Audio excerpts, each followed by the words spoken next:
Joe, you bitch! I missed. Journaling, ladies and gentlemen. You're doing it wrong. Why are you doing it wrong? That's a good question. Simple fact of the matter is that there is so much information out there that can be confusing trying to get into journaling.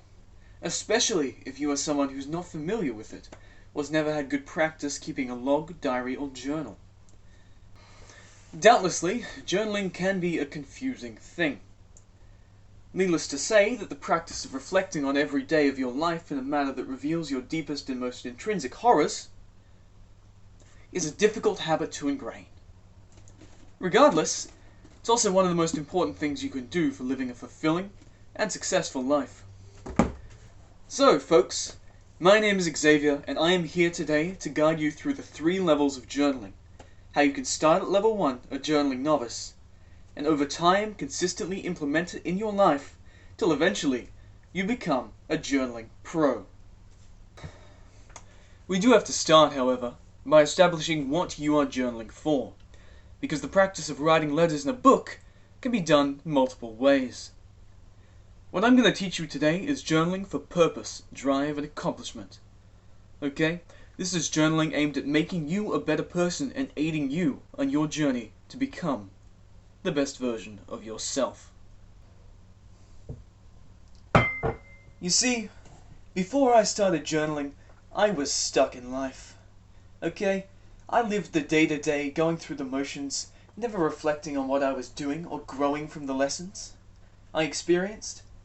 Because, ladies and gentlemen,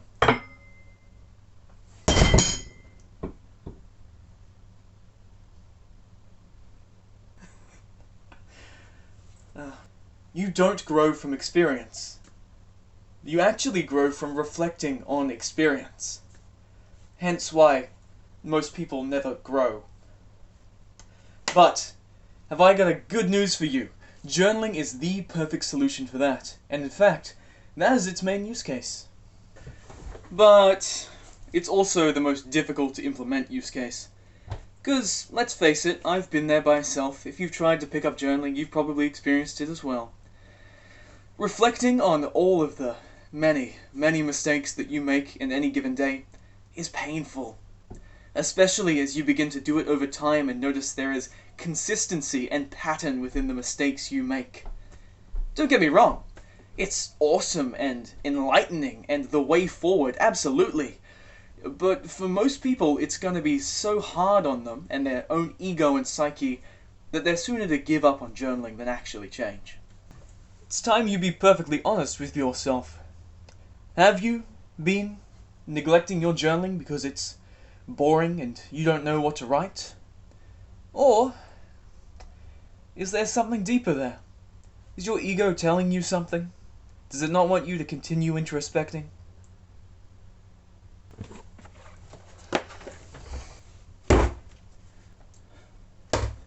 Regardless, I'm going to show you the way. I'm going to show you the 3 levels of journaling that are going to take you from where you are now to an introspective God. So strap in and buckle up, ladies and gentlemen, because here's level 1. Level 1 of journaling is journaling for gratitude. Now what that means is every morning you sit down, or every evening I suppose, and you write out 3 things that you're grateful for. Don't click away, I know you've heard this before, and this isn't the penultimate thing that we're doing with journaling, but it is the important foundation. Because what journaling for gratitude does is it gives you an intrinsic motivator for doing the thing, okay? Because let's face it, once you get into a habit of waking up and feeling grateful, you're going to begin to enjoy journaling. Because feeling grateful is something to be grateful for. Okay? It's that fulfilling, enriching, life-nourishing sensation. It also only takes 20 seconds, which is why it's easy to implement and make it a part of your day. Now, I first started journaling in early 2020. You can see here my first ever gratitude journal, okay? Every day I'd go in and I'd write down 3 things I'm grateful for. I have pages and pages of that.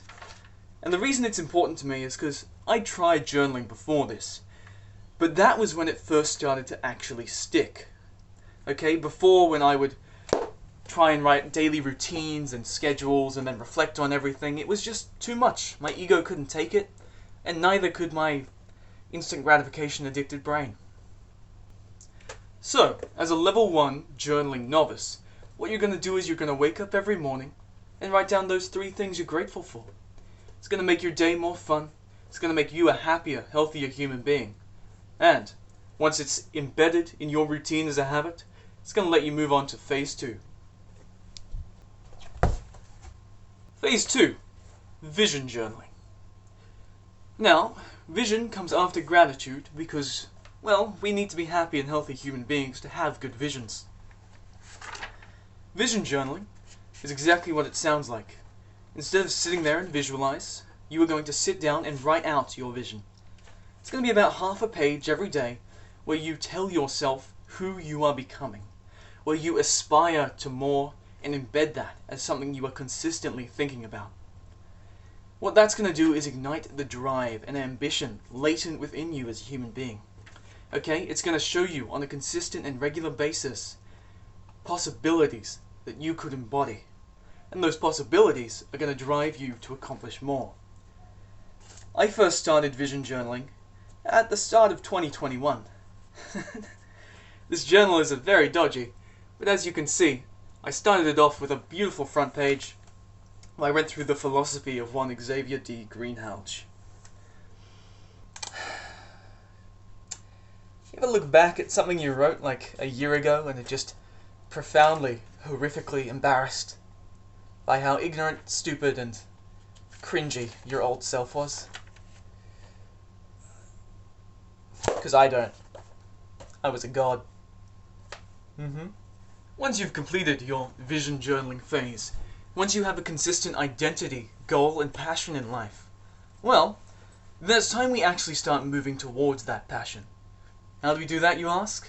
Well, of course I've got the answer. We move on to level 3. And what is level 3? Level 3? Level 3 is reflection.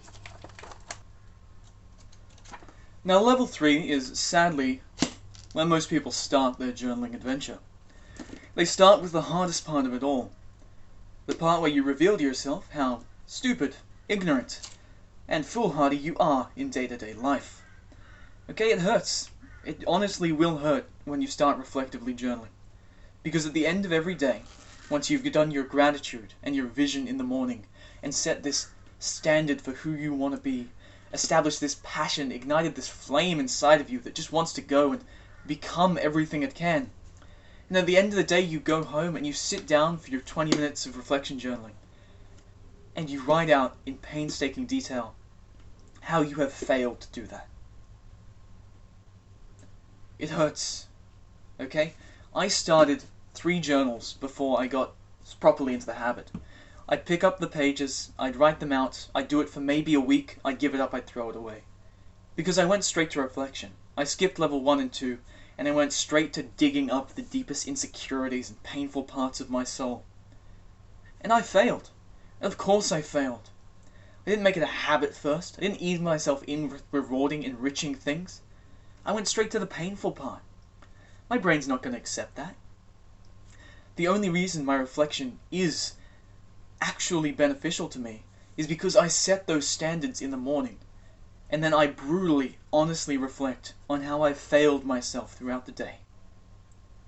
And that's all pain at first. It is 100% suffering.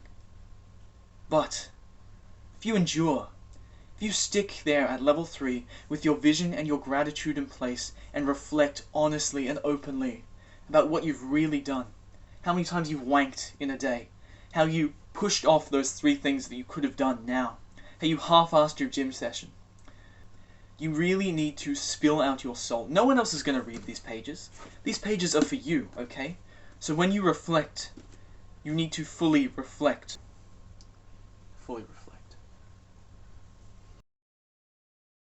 If you can do that, if you can openly antagonize yourself about all the faults of your character, if you can review, revise, and then make plans to fix those things on a daily basis, well, over time you are going to become spectacular. Okay, think about what you are doing. You are debugging and optimizing your life every 24 hours. It's a new hot patch every day. You're just continually going up and up and up and up. And yeah, every time that you fix a problem, you're going to create more problems. But those problems are generally going to be better. And because you have this habit in place, you're going to continue improving. You're going to keep going up. You need to be journaling if you want to consistently improve yourself. Because journaling is the guidance that will course correct you and realign you with who you really want to be. It's the self-imposed kick in the ass that's going to get you going and keep you moving forward. It is irreplaceable in its position in the good life. Ladies and gentlemen, pick up your pen, find a piece of paper, and get to work. There's a long road ahead of you, but it is going to be rewarding as all hell. Because this will change your life for the better. Because this is going to let you rewrite your life story and plan all the chapters to come. I believe in your ability to stick with it, to follow through. I'm excited to see what you become. If this video has helped you at all, send it to someone who needs to hear it.